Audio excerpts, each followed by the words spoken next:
Hi, I'm JJ McGowan, and I would like to ask you some questions today. I'd be happy to answer them. Okay, why did you choose UCLA in your learning experience? Why did I choose it? Well, this was a day that you didn't have to apply to a million colleges. I liked UCLA. I applied to one school, UCLA, and that's where I went. That was the school I wanted to go to. I lived in Los Angeles at the time. I thought it was a beautiful campus. I did know that there were some outstanding teachers in the American history and English department, and I never thought of going anywhere else. Okay. Why did you stop producing and managing and directing to teach instead? Well, I sort of got into the film business through the back door. As an editor of scripts for Roger Corman, should I wait? Please. It was my literary skills that actually got me in the door to New World Pictures. And from there, I worked myself into a production position.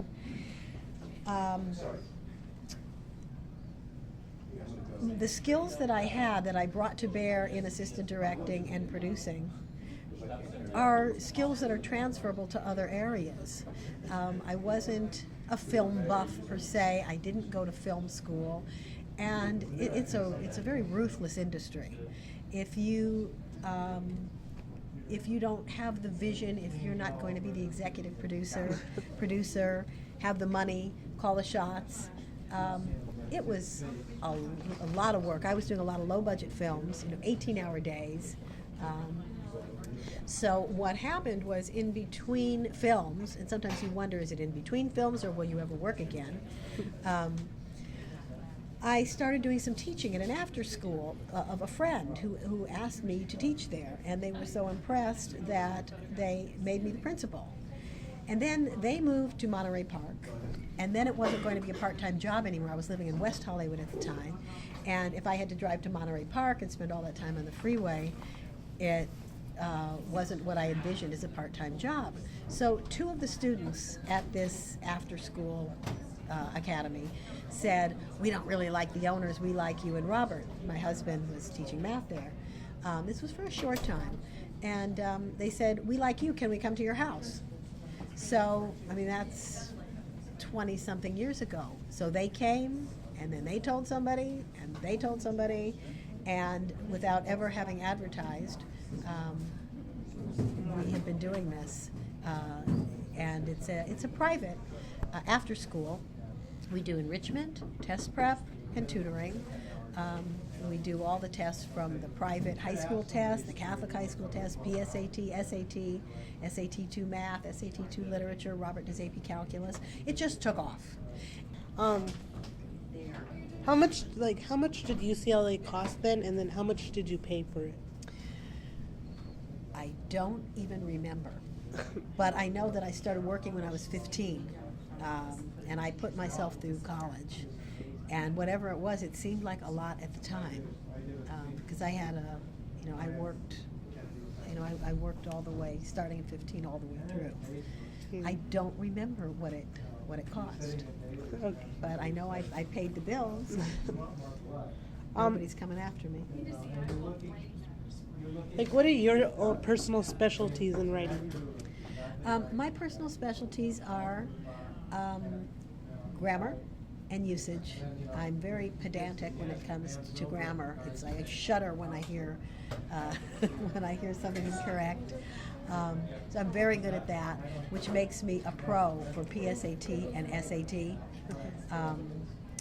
I have students who came to me with, I don't know if you're familiar with the PSAT scores, but I had a student who went to expensive private school, Polytechnic in Pasadena. Brilliant in math and science, the boy was. But came to me after a practice PSAT where he got a 40, which is equivalent to 400 out of 800, on the multiple choice part of the writing section. After studying with me for a short time, he got a 78, which is equivalent to 780. So grammar usage is certainly a specialty. Creative writing, getting students to understand, as I believe I did today with a good portion of the students in my 2 classes here, that grammar and usage and spelling, that's the easy stuff to learn. The hard part is getting people to realize that they have something to say.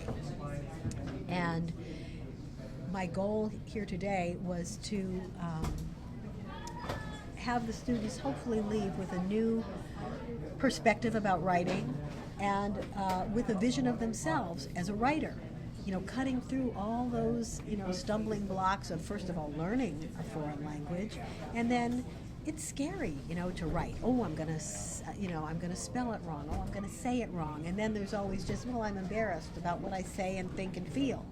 So my idea is that if I can inspire people, students here, my own students, to trust their inner voice, to have something to say, well, then they'll have a reason to want to learn the grammar and usage and spelling. So I think my goal is to try to inspire my students to have a love of reading, a love of writing.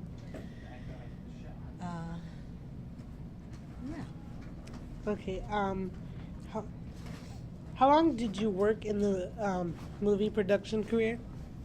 11 or 12 years. One of my favorite movie experiences was Rock and Roll High School with the Ramones. I worked on Grand Theft Auto with Ronnie Howard. That was his directorial debut. I did another horrible film called Death Sport with David Carradine. And did an interesting movie called The Lady in Red with Jack. I'm drawing a blank now. I'm drawing a complete blank on who was in it. Some big names: Louise Fletcher. I'm drawing a complete blank. But The Lady in Red, not The Lady in Red that was about Dillinger. So that was pretty classy. And it was about 11 years. Okay. Thank you very much. You're very welcome.